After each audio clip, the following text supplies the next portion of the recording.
দাদাদের মাথা খারাপ হয়ে গেছে আমাদের কিছু আচরণে, কারণ আমরা এখন চায়নার সাথে, তুরস্কের সাথে, পাকিস্তানের সাথে, রাশিয়ার সাথে ব্যবসা বাণিজ্য আরম্ভ করেছি। দাদা পাগল হয়ে গেছে। পৃথিবীর মানুষ আমরা দেখি মাটি খুঁড়লে তারা তেল পায়, গ্যাস পায়, আর ওই শয়তানরা শুধু মাটি খুঁড়লে নাকি মন্দির পায়, তাও যেখানে সেখানে না, শুধু মসজিদের নিচে। আপনি দেখেননি কতগুলো মসজিদের নিচে ওরা মন্দির পেয়েছে, এই কথা বলে ভেঙে ফেলেছে। আল্লাহর ঘর যারা এভাবে টুকরা টুকরা করতে পারে তারা যেন এটা খেয়াল করে, আমরা স্মরণ করাচ্ছি, এটা রেকর্ড হচ্ছে, ওরাও শুনছে। তারমিহিম বিহিজারাতিন মিন সিজ্জিল ফাজআলাহুম কাআসফিম মাকুল। ১৫০০ বছর আগে ওদের বাপ দাদারা আব্রাহা কাবা ঘর ধ্বংস করতে এসে তারা কিন্তু একেবারে কাসফিম মাকুল হয়ে গেছে। কি? এই যে গরু, ছাগল, বিভিন্ন পশু পাখি খাবার খাওয়ার পরে যেটা উগরিয়ে দেয়, কেমন লাগে দেখতে, ঠিক তাদের অবস্থা ওই হয়েছিল। আপনাদের অবস্থাও আল্লাহ কিন্তু এই করবে। অলরেডি 7 সিস্টার যদি ভেঙে যায়, আর ভেঙে যাওয়ার উপক্রম হয়ে গেছে, এজন্য আল্লাহর ঘরের সাথে বেয়াদবি করা বন্ধ করেন, অন্তত জুলুম বন্ধ করেন। কারণ জুলুম যারা করে মানুষগুলো আর মানুষ থাকে না, এরা আল্লাহর মামলার আসামি হয়ে যায়। এই জন্য ইসরায়েল সহ বিশ্বে যারা আজ মানুষের উপরে জুলুম করছেন, আপনারা কিন্তু মানুষ আর তো নেই, আপনারা এখন আল্লাহর মামলার আসামি। বাংলাদেশে ধর্ষণ যে করে তার পক্ষে উকিল এখন দাঁড়াতে ভয় পায়। এই কথা বলেন না কেন? আসিয়ার ধর্ষক যারা, তাদের পক্ষে উকিল দাঁড়িয়েছিল, উকিল পর্যন্ত পিটানি খেয়েছে। তাহলে ধর্ষকের পক্ষে দাঁড়ালে জনগণ পিটিয়ে আপনাকে মেরে ফেলে, আপনি আল্লাহর মামলার আসামি, আপনাকে তো মেরে ফেলা দরকার। এই জন্য আমরা ব্যক্তিগত জায়গা থেকে শুরু করে আন্তর্জাতিক পর্যন্ত কোন জায়গায় যেন জুলুম না করি বা জুলুমের সাপোর্টার না হই। এই 15.5 বছরে যে জুলুম হয়েছে, পৃথিবীর ইতিহাস পাল্টিয়ে গেছে। একটা জুলুম পৃথিবীর মানুষের চোখ দিয়ে পানি বের করে দিয়েছে আয়না ঘর। কি কঠিন অবস্থায় মানুষকে রেখেছিল আপনি ভাবতে পারেন? এরকম একটা চেয়ারে বসিয়ে একটা সুইচ টিপ দিলে 120 বার ঘোরে। আমি নিজে দেখে এসেছি, আমিও তো ছিলাম 10 দিন। এই নখগুলো সব তুলে ফেলে, এরপরে লবণ ছিটিয়ে দেয়। এই কঠিন পরিস্থিতিগুলো যারা তৈরি করেছিলেন, এই মানুষগুলো সবই প্রায় পালিয়েছে। এখনো অনেক জালেম দেখি তাদের পক্ষে সাফাই গায়। আপনি মানুষ, আপনার বাবার সাথে যদি আয়না ঘরে 8 বছর 10 বছর এই আচরণ করতো, আপনি মেনে নিতে পারতেন? আমার সাথে করেছে, আমি তো আপনার কেউ না, এই জন্য আপনার কিছু মনে হয় না। এই জন্য ধৈর্যের বাইরে চলে গিয়েছিল আমার মনে হয় আল্লাহর। এই জন্য আল্লাহ নিজে প্রতিশোধ নিয়েছেন। ফালাম্মা নাসু মা যুক্কিরু বিহি ফাতাহনা আলাইহিম আবওয়াবা কুল্লি শাজ্জিন হাত্তা ইযা ফারিহু বিমা উতু আখাযনাহুম বাগতাতান ফাইদাহুম মুবলিসুন। আল্লাহ তাআলা বলেন, যখন তারা আমার নির্দেশগুলো ভুলে গেল, তখন তাদের উপরে আমার যত বরকতের দরজা সব আমি খুলে দিলাম, আমার রহমতের দরজা। খেয়াল করেছেন, আল্লাহর বিধান যারা ভুলে যায়, তখন দুনিয়া তাদেরকে দিয়ে দেওয়ার জন্য যত বরকত আছে সব আল্লাহ তাদেরকে দেয়। নাজ নিয়ামত, ক্ষমতা, টাকা পয়সা, পাওয়ার, প্রতিপত্তি সব আল্লাহ দিয়ে দেয়। ঠিক তাই করেছিল। 15.5 বছরে আল্লাহর কোন বিধানটা তারা বাকি রেখেছিল বলেন? প্রশ্ন করতে পারেন যে মসজিদ বানিয়েছে, কিসের মসজিদ বানিয়েছে? নিজের টাকা খরচ করে মসজিদ বানিয়েছে, সব সৌদি আরবের টাকা। কিছু জালেম নামে আলেম ছিল, আলেম নামে জালেম, এগুলো 5 আটা গোলামি করত, আর ওকে নাম দিত হজরত। ওকে যদি কেউ নাম দেয় যে হজরত শেখ হাসিনা, তাহলে আবু জেহেলকেও বলা লাগবে হজরত আবু জেহেল। কি কথা বলছেন এখানে? আপনি হাসিনাকে যদি হজরত বলতে পারেন, তে কি হয়েছে? আবু জেহেলের কি হয়েছে? এগুলো দালালি করা, সামসামি করা ছাড়া কিচ্ছু না। এত বড় জালেমকে যারা হজরত বলতে পারে, কওমি জননী বলতে পারে, ওরা কি মানুষ? মানুষের বাইরে চলে গিয়েছিল এই মানুষগুলো। আল্লাহ তাআলা বলেন হঠাৎ করে যখন তারা আনন্দকৃত আমার দানকৃত বস্তু পেয়ে আনন্দে আছে, তখন আমি নিজে তাদেরকে ধরলাম। আখযনাহুম এর ফাইল কর্তা আল্লাহ নিজে, বাগতাতান আকস্মিক ভাবে, যে দুপুরের খাবার খাবে সে সময়ও পায়নি, 45 মিনিট চেয়েছিল তাও পায়নি, 5 মিনিট বলেছিলাম একটা বক্তব্য লিখবো তাও দেয়, এর নাম বাগতাতান। এর নাম কি? আল্লাহ বলেন আমি নিজে আকস্মিক ভাবে তাদেরকে ধরলাম। ফাইদা হুম মুবলিসুন, ওই মানুষগুলো হতাশ হয়ে গেছে। ওদের যে হতাশা এখনো পর্যন্ত যারা বাইরে পালিয়ে আছে তাদের চেহারার ভেতরে আমি দেখে আসলাম। সিঙ্গাপুরে যেই হোটেলে উঠেছিলাম, মালয়েশিয়া, থাইল্যান্ডে যেই হোটেলে উঠি দেখি নিচে দুইজন বসে চা খাচ্ছে। কি গো এখানে? তো হুজুর আমরা আগেই পালিয়েছি। আগেই পালিয়েছেন কেন? এই দেশে যে আপনার সাহেব পাড়া আছে ওখানে থাকবেন না? ওখানে থেকে মায়ের খাবো। বাংলাদেশের জনগণ এখানেও আছে, যদি শোনে যে সাহেব পাড়ায় অমক এসে আছে পিটিয়ে আগুন ধরিয়ে দেবে মেরে। কি করলেন? টাকা পয়সাগুলো পাচার করে নিজেও এখন থাকতে পারেন না, হোটেলে থেকে মরেন। আর চেহারার ভেতরে কি হতাশা! আল্লাহ যে বললেন ফাইদা হুম মুবলিসুন, 100 ভাগে আয়াতটা তাদের উপরে কার্যকর। ফাকুতিয়া দাবিরুল কওমিল্লাযিনা যালামু, আল্লাহ বলেন জালেমদের শিকড় কাটা হয়ে গেছে। কেটেছে কে? না না, আপনি আলেন, এই এখানে হুজুর বসে আছে না? কতিয়া এটা মজুল, এর ফাইল জানা আছে? কতিয়া মজুল এর ফাইল কর্তা জানা নেই। এজন্য জালেমদের উপরে যে ঝড় বয়ে গেল আগস্টের 5 তারিখের পর থেকে, কে করেছে? আরে বললাম না কর্তাকে ফাইলকে জানা নেই, কে করেছে কেউ জানে না। আপনি আমার কুষ্টিয়ার মাহবুবুল আলম হানিফের বাড়িতে দেখেন পায়খানার প্যান্ট পর্যন্ত খুলে নিয়ে গেছে, তো খুলেছে কে কেউ জানে না। হ্যাঁ, আপনি ধানমন্ডি 32 নম্বরে যেয়ে দেখেন কে করলো কেউ জানে না। ওখানে আযাবুল বুলডোজার নাজিল হয়েছিল, ওর নাম কি? আযাবুল বুলডোজার।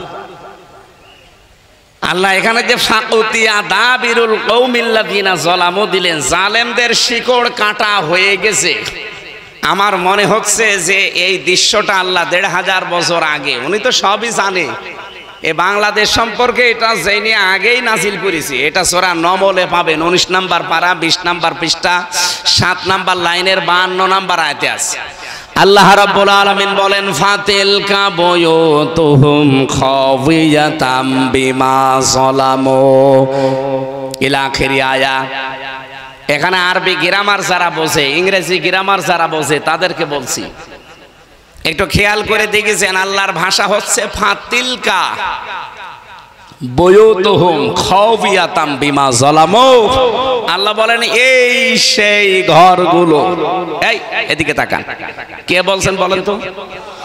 আল্লাহ পাক বলেন এই সেই ঘরগুলো, বাইতুন না বুয়ুত বহু বচন, হোম মানে তাদের, এই যে তাদের এই ঘর খাওয়িয়াতান জনশূন্য হয়ে পড়ে আছে, আজ ওজাড় হয়ে পড়ে আছে।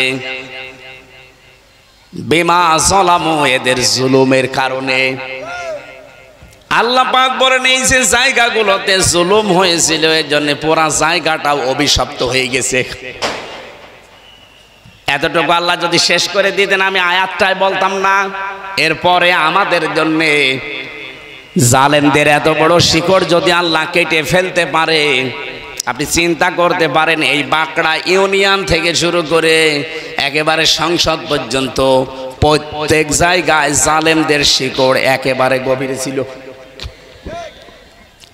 ইউনিয়নের দারোয়ান থেকে একেবারে সংসদের দারোয়ান পর্যন্ত সব জায়গায় জালেমদের লোক 100 ভাগ ঠিক করা ছিল।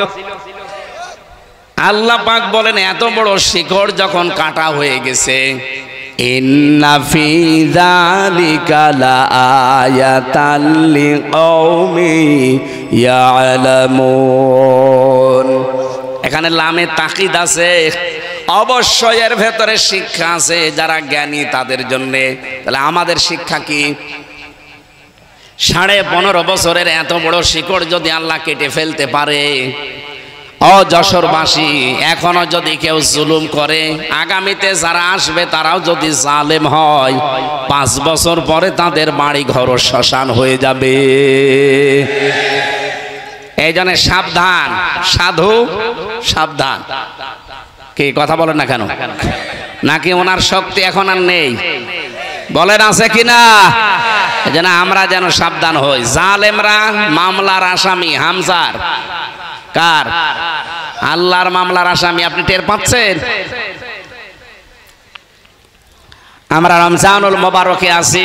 আপনারা রমজান সম্পর্কে কথা শুনছিলেন। আমরা সেরকমই একটা আয়াত সূরা বাকারার 185 নম্বর আয়াতের প্রথম অংশ পড়েছি। আমারে মাথার ভেতরে এই আয়াত সম্পর্কে যত কথা আছে, আমি যদি কিয়ামত পর্যন্ত হায়াত পাই আর কিয়ামত পর্যন্ত বলতেই থাকি, কিয়ামত এসে যাবে, তাও এই আয়াত শেষ হবে না, এত কথা আছে। আমরা সামারাইজ করে করে খুব অল্প সময়ে ডেলিভারি দেবো ইনশাআল্লাহ।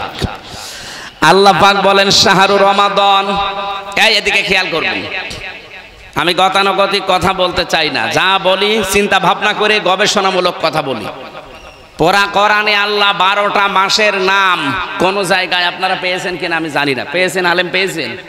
এই একটা মাসের নাম আছে কোরআনে। কি নাম? রমজান। বলেন বলেন। পুরা কোরআনে আপনি পাবেন 12টা মাসের নাম একবারে আছে। ইন্না ইদ্দাতাশ শুহুরি ইনদাল্লাহি 12 শাহরান ফি কিতাবিল্লাহ ইয়াওমা খালাকাস সামাওয়াতি ওয়াল আরদা মিনহা আরবাতুন হুরুম।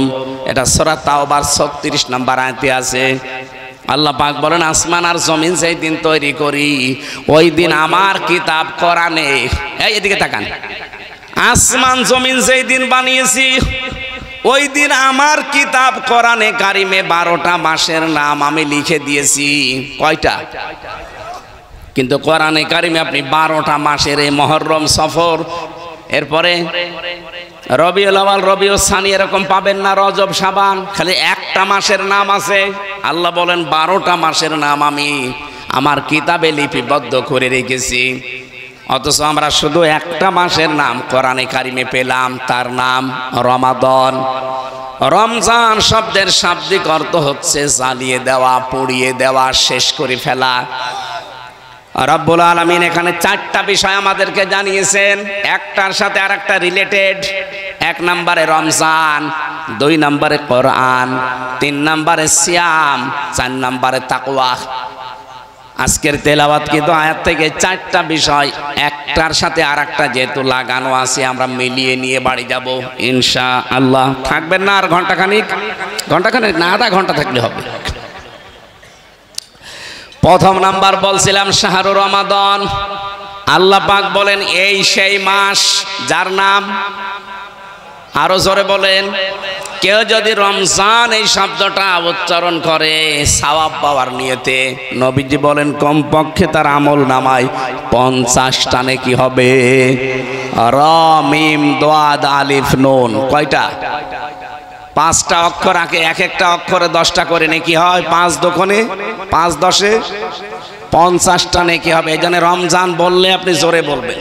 আল্লাহ বলেন এই সেই মাস যার নাম, আরো জোরে, কি রমজানের সাথে কি?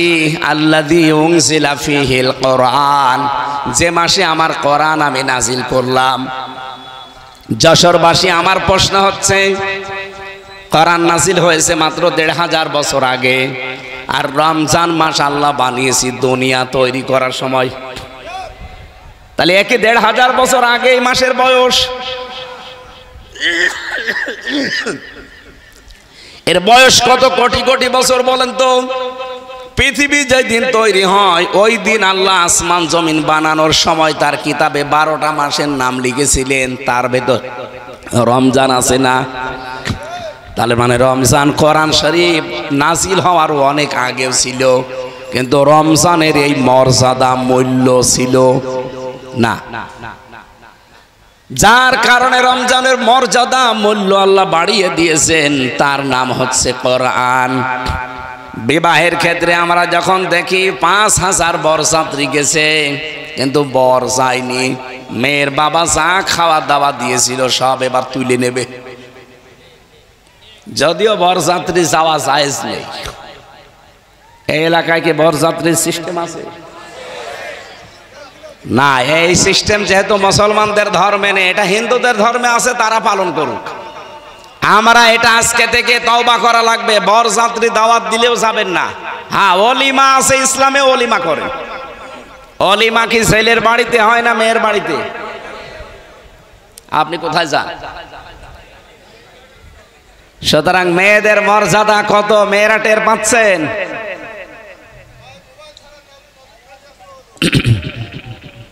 আমার ভাইরা,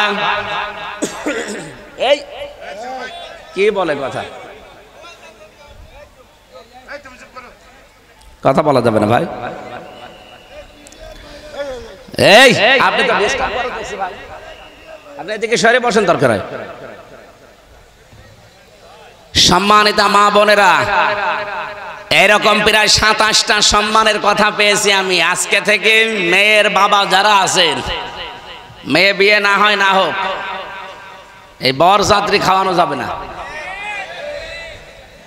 আর যারা বরযাত্রী খেতে যান, আপনি তো একেবারে ছোট লোক, ইতড়।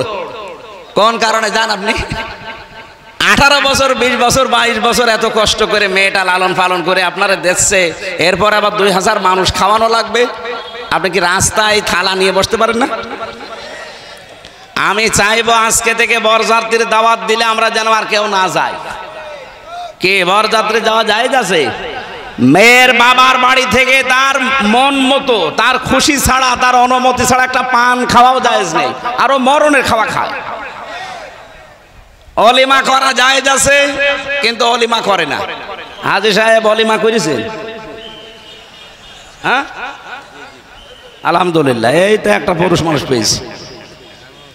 আমি যে বলছি, আমিও তো পারিনি, কারণ আমি ওই সময় এত সচেতন ছিলাম না।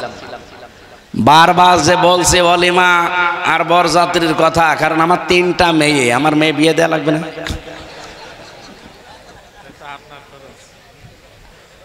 সম্মানিত মা বোনেরা, অনেক সম্মান দিয়েছে ইসলাম আপনাদেরকে, আপনারা জানেন না। এই জন্য নারীবাদী যারা আছে, এদের কথা মতো নিজের জীবন যৌবন বিলিয়ে দিন।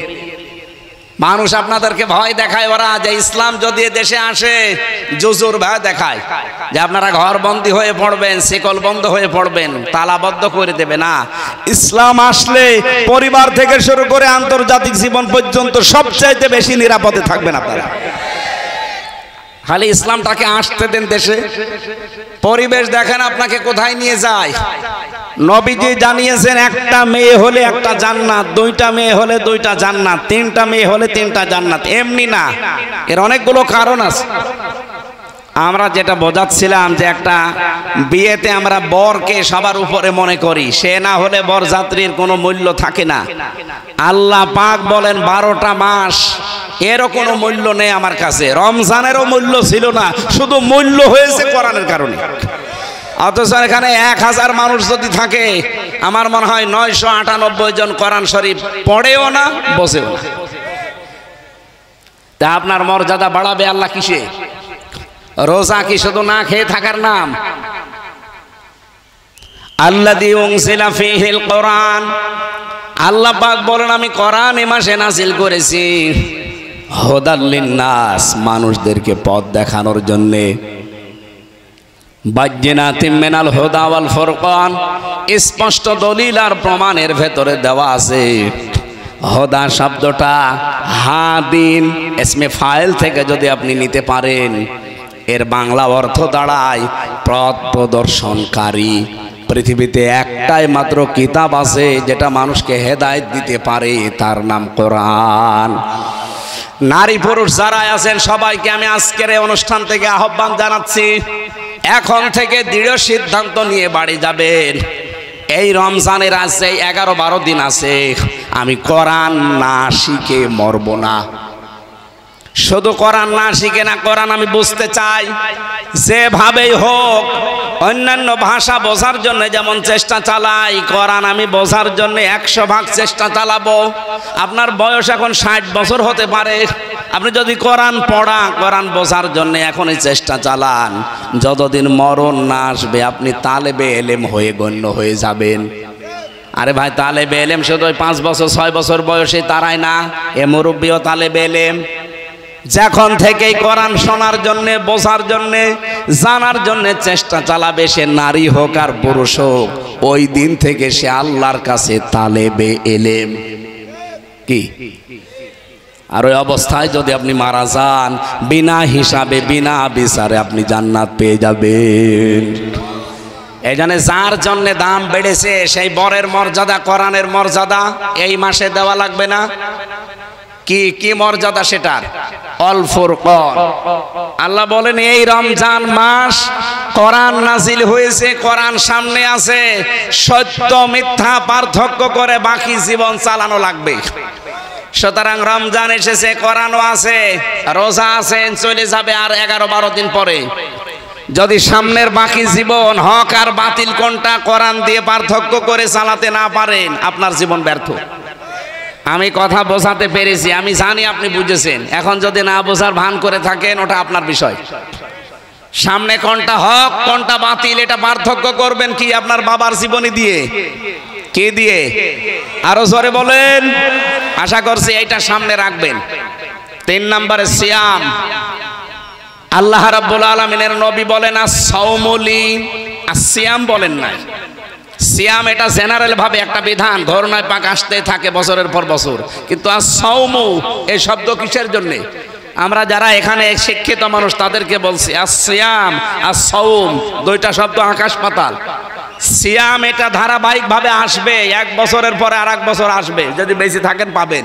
কিন্তু as-সাওমু এটা হাদিসে কুদসি, নবীজি বলেন আল্লাহর কথা আমার মুখ দিয়ে আল্লাহ ডেলিভারি দিয়েছেন। as-সাওমু লি, রোজা আমার জন্য, ওয়া আনা উজসাবিহি, আমি নিজে তার পুরস্কার। জোরে বলেন সুবহানাল্লাহ।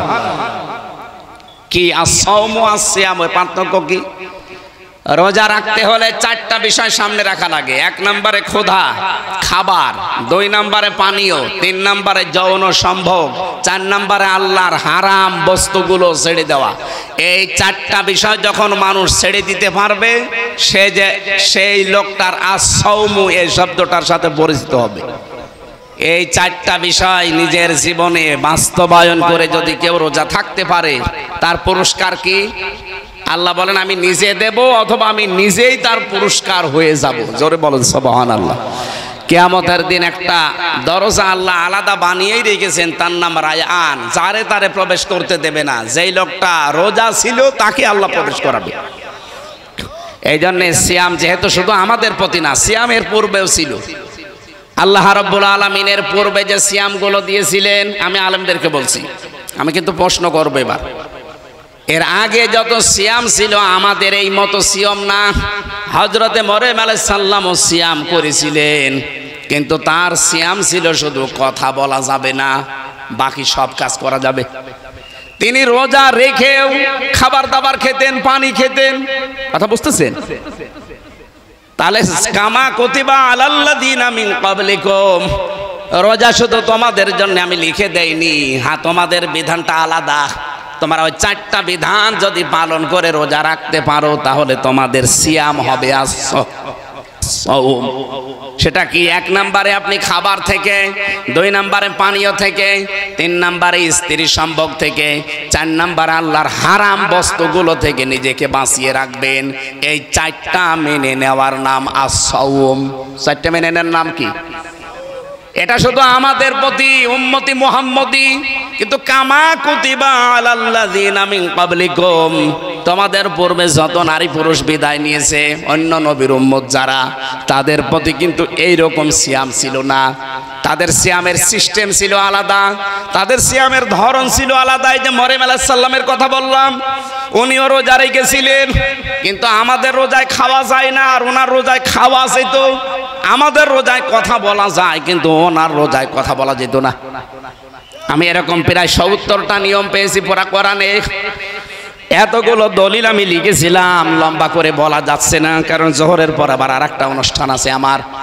এই জন্য আমি খুব সামারাইজ করছি। তাহলে সিয়ামের সিস্টেমগুলো আল্লাহ দিয়েছেন এক এক নবীর উম্মতের প্রতি এক এক রকম করে, আর প্রত্যেকের উদ্দেশ্য ছিল একটা। আমি আবার বলছি, সিয়াম আমাদের প্রতি, রোজা আমাদের প্রতি যেই নিয়মে, অন্য নবীর উম্মতের প্রতি এরকম ছিল। বলেন বলেন। ওনাদের সিস্টেম আলাদা ছিল। ইহুদিরা রোজা রাখে কিন্তু তাহারা সেহরি করে না, খ্রিস্টানরা রোজা রাখে তারা ইফতারি করে না, হিন্দুরা রোজা রাখে উপোস থাকে বাবা মা মরে গেলে, ওটা ওরা রোজা মনে করে। পৃথিবীর কোন জাতির সাথে আমাদের রোজার মিল আছে? পৃথিবীতে জাতি আছে কয়টা? 4,500। 4,500 ধর্মের লোক বাস করে এই পৃথিবীতে। তার প্রত্যেকটি আলাদা আলাদা রোজা রাখে, তারা তাদের রোজার নিয়ম আলাদা। কিন্তু আমরা শুধু মুসলিম 210 কোটি আমরা দুনিয়ায়, আমাদের রোজাটা পুরা আলাদা। আমরা ওই 4টা শর্ত যদি মেনে না নিতে পারে, নবীজি বলেন ও না খেয়ে আছে, ও না খেয়ে থাকা আল্লাহর কোনো দরকার নেই, ও খালি শুকিয়ে আছে এইটুকুই। তাহলে আমরা আজকে থেকে রোজার আর সিয়াম আর সাওমের পার্থক্য বুঝলাম। সিয়াম ধারাবাহিকভাবে আসতে থাকে, রুটিন, এটাই রুটিন ইবাদত, প্রত্যেক বছরে আসবে। আর সাওম এটা 4টা বিষয় মেনে নিলে এটা কিয়ামতের দিন আল্লাহ হয় পুরস্কার দেবে, নাই নিজেই পুরস্কার হয়ে যাবে। 1 নম্বরে খাবার দাবার থেকে, 2 নম্বরে পানীয় জাতীয় জিনিস থেকে, 3 নম্বরে স্ত্রী সম্ভোগ থেকে, 4 নম্বরে হারাম কাজ থেকে বেঁচে থাকবেন। 2 জন মহিলা গীবত করছিল, এটা তিরমিজি শরীফের হাদিস। এদিকে তাকান। নবীজি তার এই গীবতের কথাগুলো শুনলেন, শোনার পরে বললেন দেখো এই 2টা মহিলা এরা হালাল জিনিস খেয়ে রোজা রেখেছে আর হারাম জিনিস খেয়ে রোজা ভাঙছে। হালাল জিনিস কি? সেহরি করেছিল, হালাল জিনিস দিয়ে রোজা রেখেছিল, আর গীবত করে হারাম জিনিস দিয়ে রোজা ভেঙে ফেলেছে। তার মানে রোজা রাখা অবস্থায় গীবত করলে রোজা আর থাকে? এই হাদিস অনুযায়ী থাকে। আজকে 19টা রোজা পার হয়ে গেল, এখানে একজন বুকে হাত দিয়ে বলতে পারবেন আমি সহ যে 19টা রোজায় আমি আজ পর্যন্ত কোনো দিন এই 19 দিনে কারো গীবত করিনি, গীবত শুনিনি? পারবেন বলতে? তার মানে আমাদের রোজা 19টার একটাও হয়নি। কি কথা বলেন না কেন? নবীজি ওই 2 জন মহিলাকে গীবত করতে দেখে বললেন যে ওরা হালাল জিনিস দিয়ে রোজা রেখেছিল আর হারাম জিনিস দিয়ে রোজা ভেঙে ফেলল। তার মানে ওরা কি করছিল? গীবত। বলেন বলেন। আমরা এখানে নারী পুরুষ যারাই আছে, আমাদের রোজা যে কোন জায়গায় আছে আল্লাহ ভালো জানে। এবার আসেন 4 নাম্বার, যেটা আমার কথা কি বোঝা যাচ্ছে ভাই, নাকি আমি রব্বানের কাহিনী শুরু করব? আমি চিন্তা ভাবনা করে বলছি কথা। রব্বুল আলামিন বলেন 4 নম্বরে আমি চাই তোমরা রোজার দ্বারা লাআল্লাকুম তাত্তাকুন, তোমরা যেন তাকওয়া অর্জন করো। তাকওয়া কি? বাংলাদেশ, ভারত, পাকিস্তান, আমি মালয়েশিয়াতে আন্তর্জাতিক সেমিনারে গিয়েছিলাম, ওই যে ইন্টারন্যাশনাল ইসলামিক ইউনিভার্সিটি মালয়েশিয়া, ওখানে সেমিনারে যাওয়ার পরে আমি আধুনিক কিছু ব্যাখ্যা জেনেছি। ওনারা বলছিল ওখানে প্রফেসর যারা, স্যার যারা আছে, ডক্টর মিজানুর রহমান আজহারি, যে স্যারের আন্ডারে উনি পিএইচডি করলেন, ডক্টর নূর মোহাম্মদ ওসমানী, ওনার বাড়ি বাংলাদেশে কক্সবাজারে, ওখানে উনি ওই মালয়েশিয়া বিশ্ববিদ্যালয়ে আছে প্রফেসর হিসাবে। আমিও স্যারের সাথে দেখা করে বললাম আমিও করতে চাই। বলে ভর্তি হয়ে যাও, আমি সব প্রসেস করে এসেছি, আপনারা দোয়া করবেন, দোয়া চাচ্ছি আমি যেন সহজে এটা করে আসতে পারি। এখন 3 বছর লাগবে আর 4 মাসের একটা ট্রেনিং আছে আরবিতে। অনেক স্যার আছে আমার যারা দায়িত্বে আছে বলছে যাওয়ার দরকার নেই, মাহফিল করেন এই দেশে, এই দেশে মাহফিল করলে এটা হবে? এখন 3 বছর মনে হয় চলে যাব নাকি? আপনারা বলেন তো চলে যাব কিনা? না না, আমার পড়াশোনা করা লাগবে না। না না, মালয়েশিয়া আর বাংলাদেশ তো সমান না। 3 বছর জেলে থাকাকালীন যদি চলতে পারেন কোনো অসুবিধা নেই, আর 3 বছর কষ্ট হলেও হোক, 3.5 বছর সব মিলে, 3 বছর 4 মাস, 3.5 বছর চেষ্টা চালাচ্ছি। এরপরও দেখি আমার যারা দায়িত্বে আছে পারিবারিকভাবে, মা বাবা আছে, আরও আছে, এনারা বলুক। আমি তো স্যারের সাথে সব ঠিক করে এসেছি, চেষ্টা চালাবো জ্ঞানের পরিধি যেন আল্লাহ আরও বাড়িয়ে দেয়। কারণ আমরা এই সূত্রগুলো পেলে আমরা ব্যাখ্যা করতে সহজ হবে। এই যে তাত্তাকুনের ব্যাখ্যা আমার মনে হয় এখানে অনেকে জানেনও না, জীবনে শোনেনও নি। তাকওয়া যে এর নাম, আমরা মনে করি এরকম বিশাল জুব্বা গায়ে থাকবে, সুন্দর এরকম টুপি মাথায় থাকবে, হাতে একটা তসবিহ থাকবে, শুধু সুবহানাল্লাহ আলহামদুলিল্লাহ, দুনিয়ার কোনো খেয়াল নেই। এ বিশাল পরহেজগার, এ বিশাল তাকওয়াবান, এ বিশাল বুজুর্গ হয়ে গেছে। না, তাকওয়া অর্জন করতে চাইলে চারটা জিনিস আপনার ভেতরে মাস্ট বি থাকা লাগবে। আমি প্রত্যেককে বলবো, হয় মোবাইলে তুলবেন, নাই লিখে নিয়ে এখনই বাড়ি যেয়ে মিলাবেন আপনি কয়টা মানেন আর কয়টা এখনো মানতে পারেন না। নারী পুরুষ সবার জন্য এটা দরকার। আর আজকের ওয়াজের সামারাইজ এইটাই। এক নম্বরে আল খাউফু মিনাল জালিল, আল্লাহর ভয় অন্তঃকরণে সৃষ্টি করা। এটা রমজানের দ্বারাই সম্ভব। আপনি যেহেতু এই 12 ঘন্টা 14 ঘন্টা 15 ঘন্টা সময় না খেয়ে থাকতে পারেন, সময় সুযোগ থাকলেও আপনি খান না, এরকম জায়গা নেই। এই ভয়টা যেন বাকি 11 মাস আমার জীবনে কন্ট্রোল হয়, এই ভয়টা যদি রমজানের মতো 11 মাস আপনি নিয়ে যেতে পারেন, আপনি মনে করবেন আপনার ভেতরে আল্লাহর তাকওয়া তৈরি হচ্ছে। 2 নম্বরে, আমি কিন্তু খুব সংক্ষেপে বলছি, 2 নম্বরে আলা আমালু বিতানজিল, কোরআন অনুযায়ী আপনার আমল তৈরি করা লাগবে। বিশেষ করে বাংলাদেশ, ভারত, পাকিস্তান, এই 3টা দেশে আমি পুরাটা ঘুরে দেখেছি। এই 3টা দেশের মুসলমানেরা কোরআনের আমল করে না, আমল করে ওর বাপ দাদাদের আমল।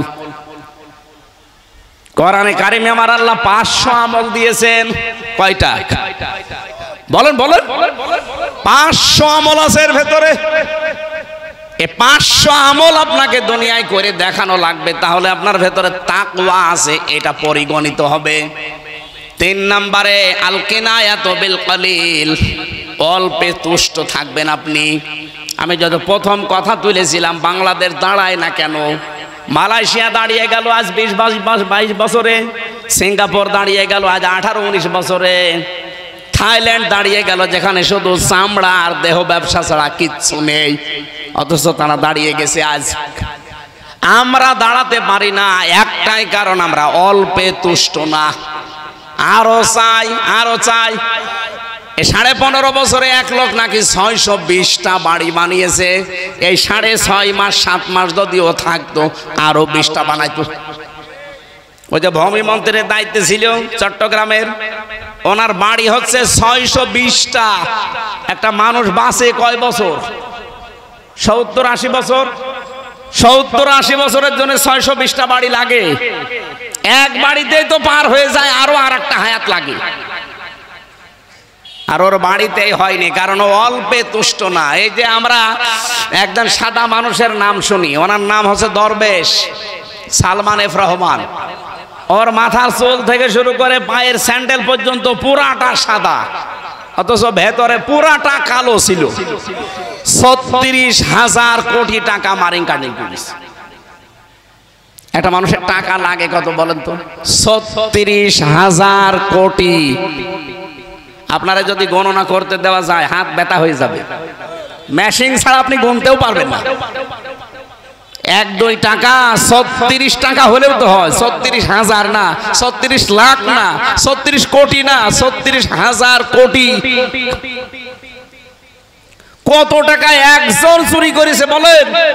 অল্পে তুষ্ট থাকলে এত টাকা চুরি করে বাইরের দেশে পাঠাতো না।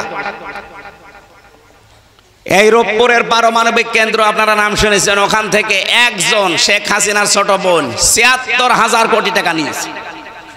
একটা জায়গা থেকে যদি এই পরিমাণ চুরি হয়, তে দেশ দাঁড়াবে কি করে? এই যে এখনো আছে তাই তো ভালো বলা দরকার। আমি ওই 10 দিন যেভাবে ছিলাম, কোনো কাশি আমার হয়নি, একেবারে নীরবে নিস্তব্ধ, কোনো ময়লা নেই, ধুলোবালি নেই, কাশি হবে কি দিয়ে? আর এই দেশে আজ 2 দিন এসে কাশতে কাশতে মরে যাচ্ছে। না, আমাদের দাঁড় করাতে হলে অল্পে তুষ্ট থাকা লাগবে। শুধুমাত্র 5 ওয়াক্ত নামাজ পড়া, কালো বোরকা পরে ঘোর ঘোর করে ঘোরা না। আপনাকে অল্পে তুষ্ট থাকা লাগবে। আপনার স্বামীর বেতন 20,000, ওইটা নিয়ে আপনাকে কন্ট্রোল করা লাগবে আপনার জীবন। না, ওর স্বামীর বেতন 20,000, ওর বিউটি পার্লারে সাজতেই লাগে 15,000। আপনার চাহিদা আপনি এত বাড়াবেন কেন? যতটুকু যা পেয়েছেন আপনার স্বামীর কাছ থেকে, তার ওইটা নিয়ে আপনাকে তুষ্ট থাকা লাগবে। তাহলে আপনার ভেতরে তাকওয়া পয়দা হয়েছে, এইটা বোঝা যাবে। 4 নম্বরে আখিরাতের পুঁজি তৈরি করার জন্য তার চিন্তা ভাবনা থাকবে। এইটাই আমাদের আসল বিষয়। খুব বেশি হলেও 2-3 দিন সে কান্নাকাটি করবে, হয়তো 7-8 দিন তার খাবার দাবার এলোমেলো হয়ে যাবে। 4 মাস 10 দিন পরে দেখবেন আমার শ্বশুর আর শাশুড়ি আমার মা বাবাকে বলবে, হামজা তো মরেই গেছে, মেয়ে আর রেখে করব কি, দিয়ে দেন, আমি অন্য জায়গায় বিয়ে দেব। কে বলবে না? 100 ভাগ বলবে। বলবে এই কারণে, কারণ ম্যাডামের বয়স এখন কম, চিন্তা করবে আর কতদিন রাখা যায়। ঠিক 4 মাস 10 দিন পরে যদি সত্যি ম্যাডামের বিয়ে হয়ে যায় অন্য জায়গায়, মাত্র 7 দিন পরে ম্যাডাম ওর বাবার কাছে কল দিয়ে বলবে, আব্বা হামজা তো আর কি ছিল, এ জামাই 100 ভাগ ভালো, আমার সব ভুলে যাবে। কয়দিনে? বলেন বলেন। এটার নাম দুনিয়া। এই জন্য আখেরাতের প্রতি আমাদের প্রত্যেকের দরকার। ইয়া আইয়ুহাল্লাযীনা আমানুত্তাকুল্লাহা ওয়াল তানজুর নাফসুম মা কদ্দামাত লিগাদ। ঈমানদারেরা আল্লাহকে ভয় করো, আর প্রতিটি মানুষের উচিত আগামী দিনের জন্য তার প্রস্তুতি কতটুকু আছে এটা যেন সে খেয়াল করে নেয়। কারণ চোখ বন্ধ হয়ে গেলে আপনার ছেলে আপনার না, আপনার বউ আপনার না, আপনার মা বাবাও আপনার না। হ্যাঁ, আমি আমার মা বাবার সাথে ভালো ব্যবহার করব আমার আখেরাতের জন্য, আমার স্ত্রীর সাথে আমি ভালো ব্যবহার করব আমার আখেরাতের জন্য, আমার স্বামীর সাথে আমি ভালো ব্যবহার করব, তার হক আদায় করব, এটা আমার আখেরাতের জন্য। কি কথা ঠিক আছে? যে যে জায়গায় আছি আমি সহ প্রত্যেকে যেন এইভাবে তাকওয়া অর্জন করতে পারি, বলেন আমিন। 4টা বিষয় আমি টাচ দিয়েছি, রমজান, কোরআন, সিয়াম আর তাকওয়া। আল্লাহ রাব্বুল আলামিন এই 4টা বিষয়, ফামাং শাহিদা মিনকুমুশ শাহরা ফালিয়াসুমহু, এটা তৈরি করার জন্য রমজান লাগে। এই জন্য ফামাং শাহিদা মিনকুমুশ শাহরা ফালিয়াসুম, তোমাদের ভেতরে কেউ যদি রোজার মাস পেয়ে যায়, আল্লাহ বলেন মাস্ট বি সে যেন রোজা রাখে। এটার দ্বারা প্রায় 70টা উপকারের কথা আমি পেয়েছি। আমি দুনিয়ার একটা উপকার বলছি, যাদের টিউমার হয়, এই যে শরীরে ভেসে ওঠে টিউমার, এমনকি চামড়ার নিচে থাকে। টিউমার কয় প্রকার হয়? 2 প্রকার, একটা ভেতরে থাকে আর একটা ভেসে ওঠে। আমার এই যে ভেসে উঠেছে একটা। 2 নম্বরে ক্যান্সার, রক্তের ভেতরে মানুষের ক্যান্সার হয় 5 প্রকার। কয় প্রকার? আপনারা যারা লেখাপড়া করেন বা এই লাইনে যারা আছেন, অটোফেজি নাম শুনেছেন? অটোফেজি কিছুদিন আগে 2017 সালে নোবেল পেয়েছে একজন জাপানের চিকিৎসা বিজ্ঞানের উপরে। এই লোকটা এই রোজা নিয়ে গবেষণা করেছিল। উনি চিন্তা করছে 30 দিন যদি একাধারে 12 থেকে 15 ঘন্টা 30 দিন যদি দিনের বেলায় কেউ না খেয়ে থাকতে পারে, তাহলে শরীরের ভেতরে প্রায় 2 কোটি কোষ আছে, কোষ যেগুলো আমাদের শরীরকে কন্ট্রোল করছে। আপনি একাধারে যদি খেতেই থাকেন তাহলে কোষগুলো বাড়তে থাকে। ওই অতিরিক্ত যে কোষগুলো বাড়ে, ওই কোষগুলোর কারণে শরীরে 2টা মারাত্মক রোগ হয়, একটা ক্যান্সার হয় আর একটা টিউমার হয়। এখন আপনি 30 দিন একাধারে না খেয়ে থাকবেন, এই যে কোষ আছে 2 কোটি, এরা যদি আপনার খাবার না পায় তখন তো ওদের খাওয়া লাগবে। তখন ওই যে অতিরিক্ত বৃদ্ধি হওয়া কোষ যেগুলো আছে ওইগুলো তারা খেতে আরম্ভ করে। আমরা যখন ফসল লাগাই, আসল ফসলে সার দিয়েও ফসল হয় না, আর পাশে আগাছা, ও সার দেওয়া লাগে, ওর জ্বর দেখেছেন? আপনার আসল কোষ তখন দুর্বল, আর ওই যে অতিরিক্ত যেগুলো বাড়তি কোষ, ওগুলোর শক্তি এত বেশি, কারণ আপনি তো মরণের খাওয়া খান। এই জন্য ওই কোষগুলোকে কন্ট্রোল করার জন্য এই কোষ তখন খাওয়া আরম্ভ করে। 1 মাসে পোড়া খেয়ে সাবাড় করে ফেলে, আপনার রক্তকে রিফাইন করে দেয়, ক্যান্সার থেকে আর টিউমার থেকে বাঁচিয়ে দেয়। এই গবেষণা তারা সূরা বাকারার 184 নম্বর আয়াতের শেষের অংশটা গবেষণা করে তারা পেয়েছে। একজন খ্রিস্টান ডাক্তার, উনি 4500 ধর্মীয় গ্রন্থের উল্লেখযোগ্য প্রায় 27টা এগুলো এক জায়গায় করে মিলিয়েছিল, দেখি এই তথ্য কোন ধর্মীয় গ্রন্থে পাওয়া যায়। সর্বশেষ উনি পেয়েছে আমাদের ধর্মগ্রন্থ কোরআনে কারীম সূরা বাকারার 184 নম্বর আয়াতের শেষের অংশে, ওয়াং তাসমু খায়রুল লাকুম ইন কুনতুম তা'লামুন, তোমরা যদি রোজা রাখো তোমাদের জন্য ভালো হবে। কি ভালো হবে? তার ভেতরে এটা একটা, আপনাকে ক্যান্সার থেকে টিউমার থেকে আল্লাহ বাঁচিয়ে দেবে। এই জন্য আমরা সুস্থ থাকার জন্য অন্তত আজকে থেকে বাকি রোজাগুলো হক আদায় করে রাখার চেষ্টা করেন। সময় যেহেতু আর 45 মিনিট আছে, ওখানে সেই ওটা মনে হয় কি গাগা না কি জানি গোগা, ওখানে ওনারা জোহরের নামাজ পড়ে। আর এই রোজার মাসে একটা দুইটা তিনটা করে করলে আমার গলা শুকিয়ে যাচ্ছে। এমনি আমি ডায়াবেটিসের রোগী, গলা শুকিয়ে যাচ্ছে। যতটুকু বলেছি আল্লাহ আমাকে সহ প্রত্যেককে আমল করার তৌফিক যেন দান করেন। ঈদের নামাজ কোথায় আর জমার নামাজ কোথায়, এই নিয়ে আমরা বিভ্রান্তিতে আছি। সমাধান কি বুঝলাম না, ঈদের নামাজ পড়ারই তো জায়গা হচ্ছে ঈদগাহ। ঈদগাহে যদি পরিবেশ না থাকে বৃষ্টির কারণে বা অন্য কোনো সমস্যা থাকে, তাহলে আপনি মসজিদে পড়বেন। বিনা কারণে মসজিদে পড়বেন কেন? এটার একটা মিলন মেলা তৈরি করার জন্য তো আল্লাহ দিয়েছে। আর কি প্রশ্ন আছে? শহীদ ইমতিয়াজ আহমেদ জাবির ভাই, ও উনি এই যে 24 সালে, হ্যাঁ ওনার জন্য আমরা দোয়া করব। শুনেছি, এর আগে শুনেছি, ওনার জন্য আমরা দোয়া করবো। আল্লাহ রাব্বুল আলামিন ওনাদের মাধ্যমে এই পরিবেশটা আমাদেরকে দিয়ে গেল। ওনার বাবাও এখানে আছে, জাবির ভাইয়ের বাবা, আল্লাহ যেন শাহাদতের সর্বোচ্চ। আরে স্যার আপনি একটা একটা করে দিয়ে দিয়েছেন, আগে থেকে দিতে পারেননি। হযরত আপনার কাছে জানতে চাই আয়না ঘর আসলে কি? অনেকে বলে এটা আয়না ঘর না, কোরআন ওযু ছাড়া ধরা যাবে কিনা। আয়না ঘর বিশ্বাস হচ্ছে না, তোরে নিয়ে যে রাখবো সব শয়তান। আমি নিজে ভিকটিম, আমি তাও মিনিটাই ছিলাম, 10 দিন। আর বড়টায় যে ব্যারিস্টার আরমান ভাই ছিল 8 বছর, বড়টায় যেটা ডিজিএফআই চালায়। বিশ্বাস না হলে পুলিশ আছে না, পুলিশকে একটা ধরে গোপনে জিজ্ঞাসা করে। ওরাই তো দায়িত্বে ছিল, ওরা 8 ঘন্টা করে করে ডিউটি পালন করতো। জিজ্ঞাসা করেন সে যায় না ঘর আছে কিনা। পায়ের সাথে চেন বেঁধে রাখতো, সকালে কয়টা পচা ছোলা দিয়েছে তো, আর দুপুরে 1 মুঠ ভাত দিত, তাও মনে হচ্ছে কেউ মাখিয়ে দিয়েছে। আমার আগে যারা ছাত্র দলের এক ভাইকে নিয়ে গেল, যাই তার নখ তুললো, আমি নিজে সাক্ষী। আরো বলে আয়না ঘর আছে কিনা। কে গো এটা কে? ওর দাঁত খুলছি আমি, এদিকে নিয়ে আসি। শয়তানি করার জায়গা পাচ্ছে না। কোরআন ওযু ছাড়া ধরা যাবে কিনা? হ্যাঁ, নাপাকি যদি বড়টা হয়, স্বামী স্ত্রীর ব্যবহার অথবা স্বপ্নদোষ হয়েছে, এরকম কোনো বড় নাপাকি থাকলে কোরআন শরীফ আরবি টু আরবি যেটা, এটা ধরবেন না। বাংলায়, ইংরেজিতে, আরবিতে, ফার্সিতে, উর্দুতে বিভিন্ন ভাষায় তাফসির করা আছে, ওইগুলো আপনি ধরবেন। এটা ওযু করা ছাড়া এটা ধরা যাবে না ভাই। এটা যেহেতু আরবি টু আরবি আছে, এমনি ব্যাখ্যা যেগুলো আমরা ওই কোরআনের কথা বলি। আশা করছি আপনারা বিভ্রান্ত হবেন। আল্লাহুম্মা আমিন। লা ইলাহা ইল্লা আনতা সুবহানাকা ইন্নী কুনতু মিনাজ জালিমিন। রব্বুল আলামিন, রমজানুল মুবারকে মাগফিরাতের ভেতরে আমরা আছি। দিনের বেলায় সবাই আমরা প্রায় কম বেশি রোজা আছি।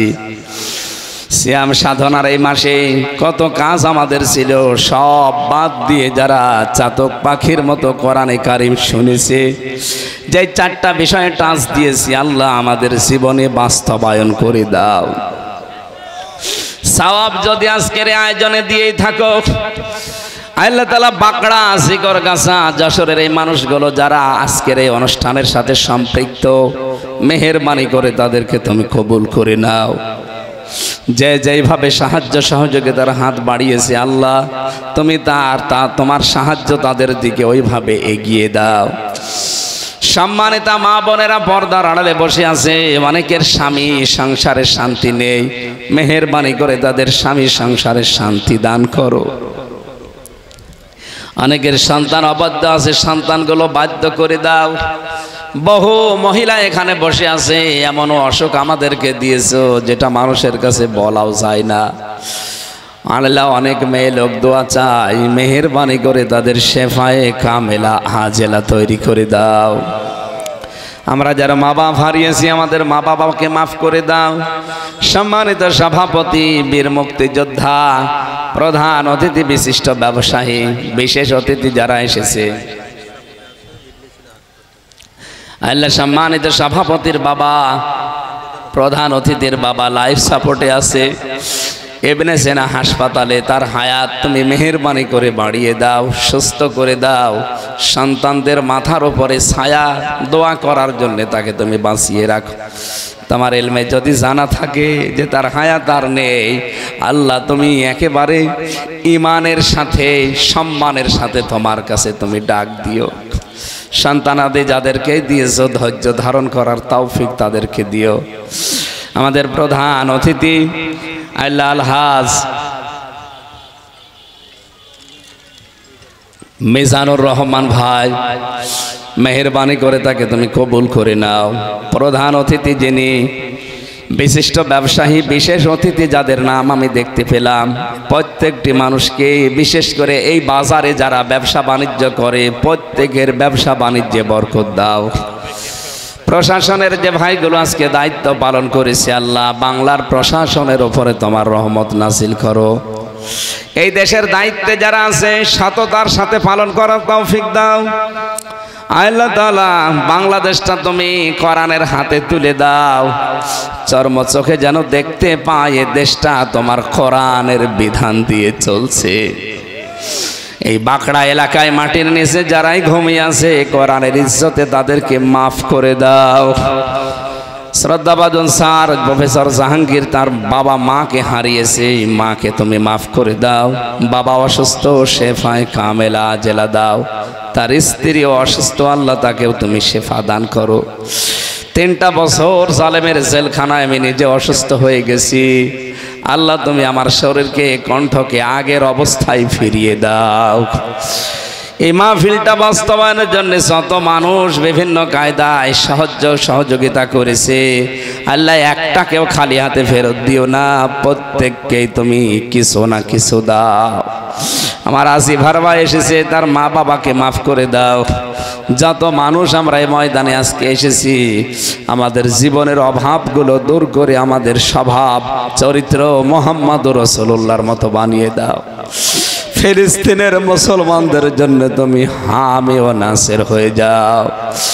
ইসরায়েলের এই কাফেরদের অপমৃত্যু না দেখে তুমি আমাদেরকে মরণ দিও না। চর্ম চোখে যেন দেখতে পাই, এই কানে যেন শুনতে পাই, দুনিয়ার জমিন থেকে ইসরায়েল নামক রাষ্ট্র ভরাট হয়ে গেছে। আলহামদুলিল্লাহ রাব্বিল আলামিন। মরণ আসলেই যেন পড়তে পারি লা ইলাহা ইল্লাল্লাহু মুহাম্মাদুর রাসূলুল্লাহ। আসসালামু আলাইকুম রাহমাতুল্লাহ। القرآن هدى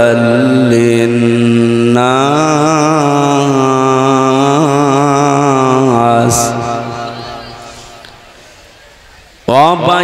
وبينات من الهدى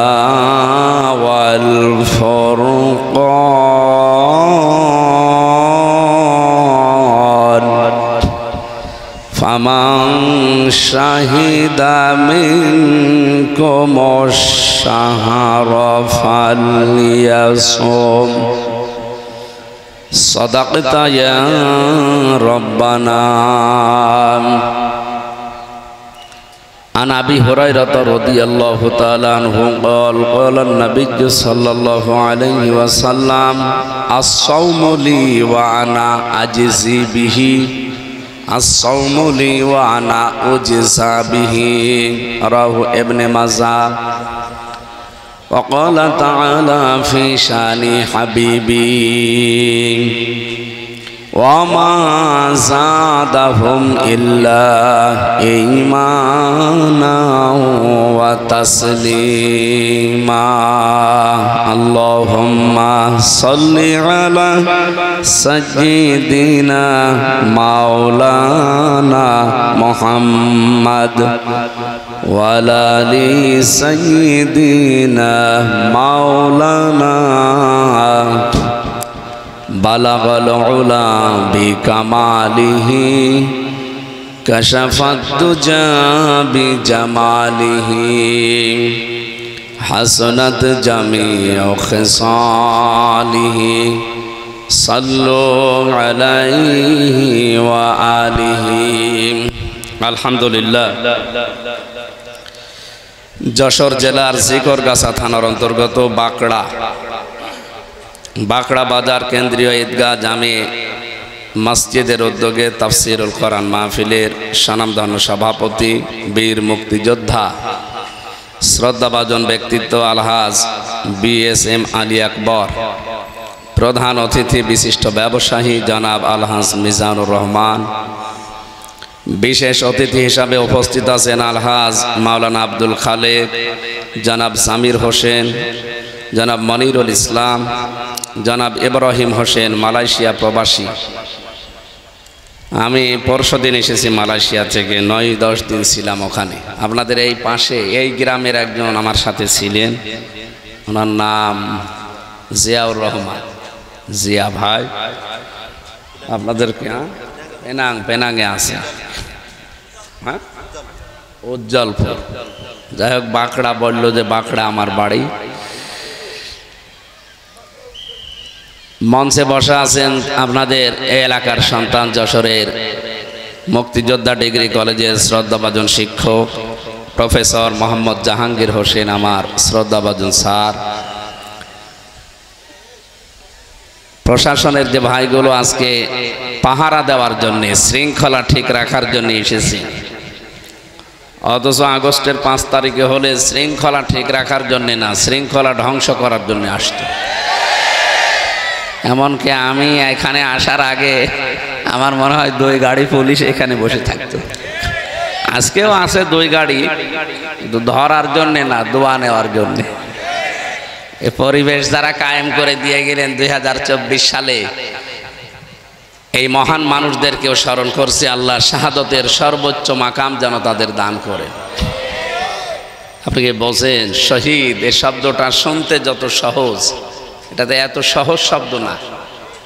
যদিও বাংলাদেশে যাত্রার নামের আগে আমরা দেখি শহীদ লাগিয়ে দেয়। সেদিন ব্রাহ্মণবাড়িয়া, ওখান থেকে আসার সময় দেখি বিশ্ব রোডের সাথে একটা সাইনবোর্ড টাঙিয়েছে, শহীদ শ্রী ধীরেন্দ্রনাথ দত্ত। বলেন তো, নাম শুনেই বোঝা যাচ্ছে যে ওর ইমান নেই। ও কি শহীদ হতে পারে? কেন লিখল? পরবর্তীতে আমি ওই গ্রামে ছিলাম মাহফিলে, জিজ্ঞাসা করলাম, ভাই এই যে এই লোকটার নাম, এই নাম শুনে তো বোঝা যাচ্ছে যে অন্য ধর্মের লোক, শহীদ হয় কি করে? হুজুর ও চাঁদার টাকা ভাগাভাগি করতে গিয়ে মরে গেছে। এরকম শহীদ বাংলাদেশে বহু জায়গায় আমরা দেখি। হল দখল করতে গিয়ে, বাজার দখল করতে গিয়ে, ঘাট দখল করতে গিয়ে মারা যায়, এরা বলে শহীদ। বাংলাদেশে আপনি একজনের নামের আগেই দেখবেন শহীদ লেখা আছে, শহীদ জিয়া। একে এমনি এমনি লেখা। কাবা শরীফে আমি 16 সালে ছিলাম। কাবা শরীফে ওই সময় দেখেছিলাম আরাফাতের ময়দানে পাশেই যে মসজিদে নামিরা, এই যে হাজী সাহেব বসে আছে, আপনি হাজী না? হ্যাঁ, ওখানে ইমাম সাহেব দোয়া করছিল 16 সালে খুতবার ভেতরে আরবিতে। ওনার বাংলাটা এই যে, আল্লাহ শহীদ জিয়াউর রহমান, তার মাথার উপরে কুদরতের ছায়া তুমি দিয়ে রাখো। চিন্তা করলাম, বাংলাদেশের মানুষ ওনার নামে কাবার ইমাম দোয়া করে কেন? পরবর্তীতে দোয়ার ব্যাখ্যা তিনি 2-3টা কথা বললেন। আপনি তো আরবি বললে বুঝবেন না, আমি বাংলায় বলছি। উনি বলতে চাচ্ছিলেন যে উনি বাংলাদেশ থেকে নিম গাছ, জিয়া গাছ বলে, নিম গাছ, এটা নিয়ে, এই যে ওইটা নিম গাছ না? হ্যাঁ, ওই যে নিম গাছ, আরাফাতের ময়দানে হাজার হাজার নিম গাছ তিনি লাগিয়ে দিয়েছিলেন। পৃথিবীতে যত মানুষ হজ করতে যায়, আরাফাতের ময়দানে যাওয়া ছাড়া হজ হয় না। কারণ 3টা ফরজের একটা ফরজ ওখানে যাওয়া লাগবে। আর ওখানে যারা যায় 45 ডিগ্রি 50 ডিগ্রি সেলসিয়াস চলে, মাথা গরম হয়ে যাবে। একটু যদি ছায়া পাওয়া যায় মনে হচ্ছে যে একে জান্নাতে আছে। আমি নিজেও ছিলাম নিম গাছের ছায়ার নিচে। দোয়ার সারমর্ম হচ্ছে এই যে, মানুষের মাথার উপরে এই রোদের ভেতরে যিনি ছায়ার ব্যবস্থা করে দিলেন, আল্লাহ তুমি তাকে কুদরতের ছায়া দিয়ে ধন্য করো। এই জন্য লোকটার নাম শুনলেই আপনি যে দেশে যান, আমি প্রায় এই যে স্বাধীনতার পর থেকে, মানে এই দ্বিতীয় স্বাধীনতা, বহু দেশ ঘুরলাম। যেখানে যাই বাঙালি যারা আছে তারা জিয়ার নাম উচ্চারণ করার আগেই বলে শহীদ জিয়া। কেন? তাকে মেরে ফেলেছে মানুষ, শহীদ বলা লাগে কেন? বঙ্গবন্ধুকেও তো মেরে ফেলেছিল নাকি? মেরে ফেলেনি? কেউ কি আজ পর্যন্ত বলেছে যে শহীদ বঙ্গবন্ধু? আর কেউ বলে? কেন বলে না? 2 জনকে তো মানুষ মেরে ফেলেছে। তার মানে একজনের কাজকর্ম এমন কিছু দুনিয়ায় ছিল যার কাজকর্ম আমার আল্লাহর পছন্দ হয়েছে। সূরা আলে ইমরান 4 নম্বর পারা 6 নম্বর পৃষ্ঠা, এটা 15 নম্বর লাইনে আছে, 140 নম্বর আয়াতের মাঝের অংশে, ওয়ালিয়ালামাল্লাহুল্লাযীনা আমানু ওয়া ইয়াত্তাখিযা মিনকুম শুহাদা। আল্লাহ তাআলা বলেন তোমাদের ভেতরে কিছু মানুষকে আমি শাহাদতের মর্যাদা দিয়ে ধন্য করি। কাকে? যার প্র্যাকটিক্যাল লাইফ আমার ভালো লাগে, যার জীবনটা আমার পছন্দ হয়, আর যার ঈমান আছে। এই দুইটা গুণ আমি যখন দেখি যে না লোকটার ঈমান আছে এবং লোকটার কাজকর্ম আমার পছন্দ হয়, তখন তাকে আমি সাধারণভাবে মরণ দেই না, তাকে শাহাদতের মরণ দিয়ে ধন্য করি। আজকে হাজী সাহেব যদি এখন মারা যায়, ঈমান নিয়ে যদি মরতে পারে, ওনাকে কবরে দিয়ে দেবেন, ঘুমিয়ে থাকবে, কিয়ামত পর্যন্ত ঘুমাবে। সিংহায় ফৎকার দেবে ইসরাফিল, জেগে উঠবে আল্লাহর দরবারে হিসাব দেওয়ার জন্য, এর আগে পরে আর কিছু নেই। কিন্তু উনি যদি শাহাদতের মরণ পায়, কবরে দেওয়ার সঙ্গে সঙ্গে উনি ঘুমাবে না। আল্লাহ বলেন বালা হায়াউন ইনদা রাব্বিহিম ইরযাকুন, তারা তো জীবিত এবং আমি নিজে তাদেরকে রিজিক দেই। যশোরবাসী শুনতেছেন? বলেন তো মানুষ কি ঘুমিয়ে থাকলে খাওয়া লাগে? তাহলে এর আগে ওনার কথা বললাম, ঈমান নিয়ে মরে গেলে উনি কবরে থাকবে ঠিক, কিন্তু কি করবে? ঘুমিয়ে থাকবে। বলেন বলেন, ঘুমিয়ে থাকলে খাওয়া লাগে, কিন্তু শাহাদতের মরণ পেলে ঘুমাবে না, জিন্দা থাকবে, জীবিত থাকবে, আল্লাহ নিজে খাওয়াবে। আর খাবার খাওয়ালে কি হয়? রক্ত, গোশত, চর্বি এগুলো তৈরি হয় না? তাহলে যারা শহীদ হয়ে গেল 2024 সালে, 1971 সালে যারা শহীদ হয়েছে, এই মানুষগুলো কিন্তু মারা যায়নি, এই জন্য মরে গেছে কথা বলা যাবে না। যারা শহীদ হয় এদেরকে যদি কেউ বলে মরে গেছে, তার গুনাহ হবে। সূরা বাকারা 154 নম্বর আয়াতে আছে, রব্বুল আলামিন বলেন আলা তাকুলু লিমান ইয়ুকতালু ফি সাবিলিল্লাহি আমওয়াত বাল আহইয়াউ ওয়ালাকিন লা তাশউরুন। কখনো এই কথা বলবা না মুখ দিয়ে যারা শহীদ হয়েছে তারা মরে গেছে, না এই কথা বলা যাবে না, তারা জীবিত, তোমরা টের পাও না। এতটুকু বলে আল্লাহ শেষ করে দিতে পারতেন। মানুষ যেন মুখের পরে অন্তরে ধারণা করতে পারে, এই জন্য অন্তরের ওপরও আল্লাহ নিষেধাজ্ঞা জারি করেছেন।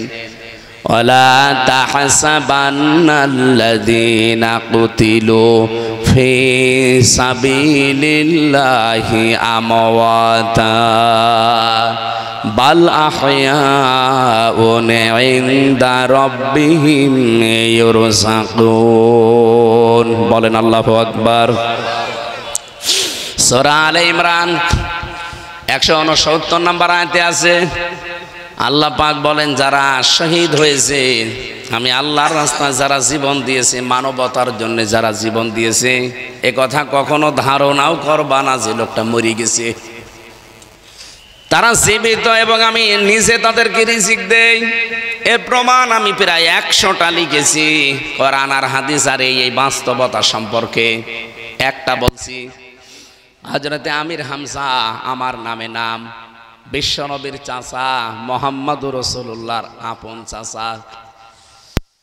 উনি কিন্তু শহীদ হয়েছিলেন, সাধারণভাবে মারা যাননি। তাকে 70 টুকরা করেছিল কাফেররা, এমনকি বিভিন্ন জায়গায় তার টুকরাগুলো ছড়িয়ে দিয়েছে। নবীজি তার লাশ টুকরাগুলো সাহাবায়ে কেরামকে দিয়ে বললেন এক জায়গায় করো। 3টা টুকরা শরীরের পাওয়াও যায়নি, কাফেররা জবাই করেছে, টুকরা টুকরা করে বিভিন্ন পাহাড়ের পাদদেশে ছড়িয়ে দিয়েছে। পোড়া লাশের টুকরাগুলো এক জায়গায় করে দেখলেন 3টা জায়গা মেলে না, তার মানে 3 টুকরার পাওয়া যায়নি। নিজের চাদর দিয়ে নবীজি তার লাশটা ঢেকে দিলেন। শহীদ যারা হয় তাদেরকে যেহেতু গোসল দেওয়া হয় না, কথা বুঝতেছেন, ওনাকে গোসল দেওয়া হয়নি, মাথা থেকে হাঁটু পর্যন্ত চাদর দিয়ে ঢাকা, কিন্তু পার ঢাকতে চায় না।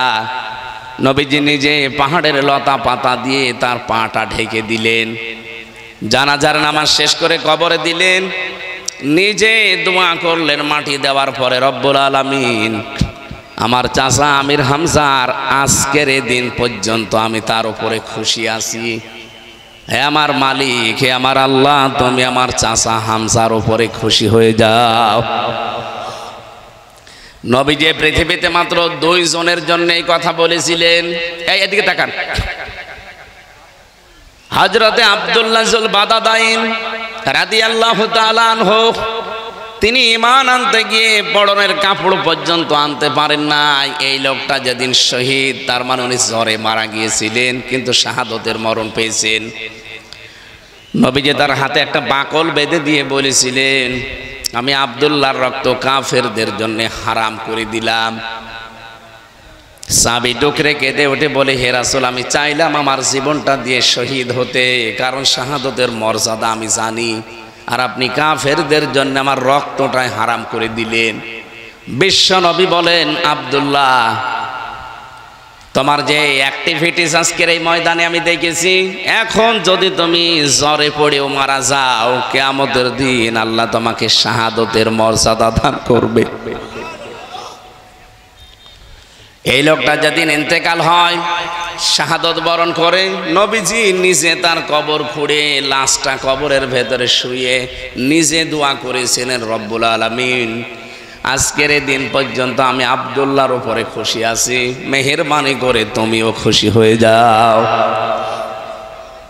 এই আব্দুল্লাহর জন্য একবার নবী নিজে দোয়া করেছিলেন, আর এই যে আরেকজন তার চাচা হামজা রাদিয়াল্লাহু তাআলা আনহু বললেন, হে আল্লাহ, আমি এ পর্যন্ত খুশি আছি কারণ আমার বাবা আমার জন্মের আগে দুনিয়া থেকে বিদায় নিয়েছে। এই পৃথিবীর ময়দানে আমার বাবার আদর আমি পাইনি। সবচাইতে বেশি মহব্বত, ভালোবাসা, আদর আমাকে দিয়েছে যিনি, তিনি আমার এই চাচা। আমি তার কাছে ঋণী হয়ে আছি। হে আল্লাহ, তোমাকে আমি এই মুহূর্তে আহ্বান জানাচ্ছি, মেহেরবানি করে তুমিও খুশি হয়ে যাও। 30 বছর পর, এই কিসের গল্প করেন, পরে পরে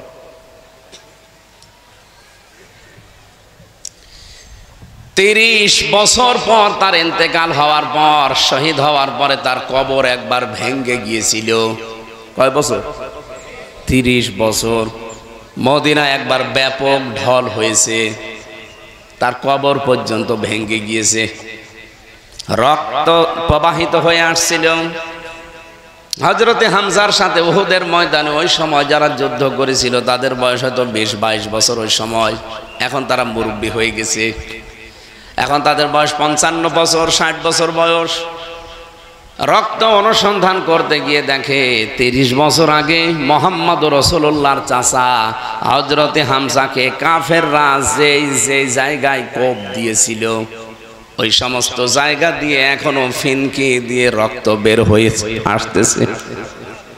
আমার প্রশ্ন হচ্ছে, উনি যদি খাবার না খাবে, 30 বছর ওনার শরীরে রক্ত তৈরি হলো কি করে? কি কথা বলেন না কেন? এজন্য শাহাদতের মরণ যারা পেয়েছে, এই মানুষগুলো সত্যি বলছি, আপনি আন্দাজে তাদেরকে মরে গেছে কথা বলতে পারবেন না। মুখ দিয়ে বলাও নিষেধ, অন্তরে ধারণা করাও নিষেধ। এই জন্য দেশ মাতৃকার জন্যে আজকের যেহেতু সভাপতি একজন মুক্তিযোদ্ধা, উনি মনে হয় 1971 সালের হবে নাকি 24 সালে, 71, 24 সালেও যারা, তারাও মুক্তিযোদ্ধা। এখনো প্রায় 34,000 মানুষ হাসপাতালের বেডে কাতরাচ্ছে, তারা আহত। 2732 জন মানুষ তারা জীবন দিয়ে গেল, তাদের কি জীবনের দাম নেই? আপনি কি মনে করেন আবু সাঈদের জীবনের কোনো মূল্য তার কাছে ছিল না? তার দেওয়ালে পিঠ থেকে গিয়েছিল, এই জন্য সে বুক পেতে দিয়ে বলেছিল, বুকের ভেতর বইছে ঝড়, বুক পেতেছি গুলি কর। মানে সহ্যের বাইরে চলে গেলে সে আর কি করবে? আমরা এইটাই চাই যে সহ্যের বাইরে যেন আর পৃথিবী চলে না যায়। আমরা বসবাসযোগ্য পৃথিবী তৈরি করতে চাই। কে কথা বলে না কেন? কয়েকদিন আগে ভারত থেকে এক সাংবাদিক, উনি বিবিসি দালালি করার জন্য এসেছিল ডক্টর মোহাম্মদ ইউনূসের কাছে। জবাব দিয়েছে উচিতভাবে যে আপনি হাসিনার দালালি করেন, মানে সে মহিলা যা করেছে কিয়ামত পর্যন্ত যদি ওরে আল্লাহ হায়াত দেয়, কিয়ামত পর্যন্ত যদি তারে ফাঁসি দেওয়া যায়, তাও তার গুনাহ মাফ হবে না।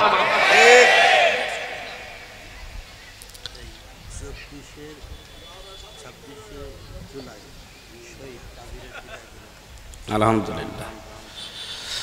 সম্মানিত ভাইরা, আমরা যে কথা বলতে চাচ্ছিলাম যে আগস্টের 5 তারিখের আগের পরিবেশ আর এই মার্চের 20 তারিখের পরিবেশ এক আছে? এক নেই। আল্লাহ যেহেতু সময়টা পাল্টিয়ে দিয়েছে, মালয়েশিয়া, সিঙ্গাপুর, থাইল্যান্ড এই দেশগুলোতে আল্লাহর হুকুম, মালয়েশিয়ায় কিছু আছে, থাইল্যান্ডে, সিঙ্গাপুরে আল্লাহর বিধান ওরা মানে না। এমনকি আল্লাহ একজন আছে বিশ্বাসও করে না, কিয়ামতে জবাব দেওয়া লাগবে বিশ্বাসও করে না, কিন্তু তাদের জীবনযাপনের মান অনেক উপরে। আমি সেই কয়েকদিন ছিলাম, চিন্তা করছিলাম যে এত উপরে তারা গেল কি করি। আল্লাহর বিধান না মানলে তো আল্লাহ এই পর্যায়ে মানুষকে দিতে পারে না। তারা আল্লাহকে বিশ্বাস করে না ঠিক, কিন্তু আল্লাহর যতগুলো বিধান আছে, কিছু বিধান দেখলাম নেই, কিন্তু বাকিগুলো যা মানে পুঙ্খানুপুঙ্খানুভাবে মানে। নবীজির হাদিস ছিল, যারা পরিষ্কার পরিচ্ছন্নতা থাকে তারা ইমানের অর্ধেক পূরণ করে ফেলে। এই হাদিস কোনোদিন শুনেছেন? পরিষ্কার পরিচ্ছন্নতা ইমানের অর্ধেক, শোনেননি? আল্লাহর নবী কিন্তু ইমানের অঙ্গ বলেননি, ইমানের অর্ধেক, নিসফুল ঈমান। অথচ এইটাই এই দেশগুলোতে আমি দেখে আসলাম, এত পরিষ্কার। হ্যাঁ, ওদের অভ্যাসই হয়ে গেছে ওইটা। একটা বাচ্চা ছেলে যদি থুতু ফেলার, কপ ফেলার দরকার হয়, নির্ধারিত জায়গা আছে, কষ্ট করে রেখে 1-1.5 মাইল 2 মাইল গিয়ে ওই জায়গায় ফেলে, যেন জায়গাটা পরিষ্কার থাকে। আমাদের দেশে যদি এইরকম সিস্টেম চালু করতে পারতাম, হ্যাঁ চালু করা সম্ভব ছিল। মালয়েশিয়া যদি দাঁড়িয়ে যেতে পারে, এত পরিষ্কার পরিচ্ছন্ন তারা হতে পারে, আমরা পারবো না কেন? আমরা পারতাম। কিন্তু আমাদের দেশ থেকে যা পাচার হয়েছে, এই পাচারকৃত সম্পদগুলো যদি এই দেশে ব্যয় করা হতো, এই দেশটা মালয়েশিয়ার আগে দাঁড়িয়ে যেত। কারণ তাদের এত বড় দেশ, বাংলাদেশের চাইতে মালয়েশিয়া 5 ডবল বড়। পুরা দেশ ঘুরতে আমার প্রায় 10 দিন সময় লাগবে, এত বড় দেশ। এত বড় দেশে মানুষ মাত্র 3 কোটি, তাও বাংলাদেশ থেকে গেছে 20 লাখ, অন্যান্য দেশ থেকে আরো এসেছে, সব মিলে 3 কোটি মানুষ। এত বড় বিশাল দেশ, তাদের মানব সম্পদ নেই, এমনিতেই সম্পদ আল্লাহ দিয়েছে, ওইগুলো রিফাইন করে তারা ব্যবহার করে। আর আমাদের আল্লাহ কিছু না দিক, আমাদের দেশে 18 কোটি মানব সম্পদ আছে। এইটা থাকলে আর লাগে কি? কিন্তু আমরা ব্যবহার করতে পারি নাই। ওয়ালাকাদ কাররামনা বানি আদম, আল্লাহ বলেন আমি বনি আদম সন্তানকে সম্মান দিয়েছি। আল্লাহকে বলেছে আমি মুসলমানকে সম্মান দিয়েছি? বলেন বলেন। অথচ সবচাইতে বেশি আতঙ্কে 54 বছরে আমরা কাটালাম, যারা মানুষ তারা এখনো পর্যন্ত আতঙ্ক। পশু পাখির এত আতঙ্ক নেই, মানুষের যত এখন আতঙ্ক। এটা যেন দূর করা যায়, সেই ব্যবস্থা করা লাগবে না? যারা দায়িত্বে আছে তারা চেষ্টা চালিয়ে যাচ্ছে যেন এই দেশটা পরিচ্ছন্ন হয় এবং শান্ত হয়। এটার জন্য সর্বোত্তম বিধান আল্লাহ রাব্বুল আলামিন, যেহেতু রমজান মাস, কিভাবে শান্ত হবে পৃথিবী, পরিচ্ছন্ন হবে, সেই কথাগুলো আমরা তেলাওয়াতকৃত আয়াত থেকে তাফসীর আকারে কথা শুনবো ইনশাআল্লাহ। বক্তব্য দেওয়ার শুরু করছি, আগে ফিলিস্তিনি মুসলমানদের জন্য দোয়া করছি। তামাম দুনিয়ার সব মুসলমান একটা শরীরের মতো, কোন জায়গায় যদি কোনো মুসলমান কষ্ট পায়, আপনার পৃথিবীর এক প্রান্তে যদি আপনি থাকেন আর সংবাদ শোনেন, আপনার বলা লাগবে আহ ও। যদি এটা আপনার ভেতরে না আসে, আপনি বুঝবেন আপনার ইমানে প্যারালাইজড হয়ে গেছে।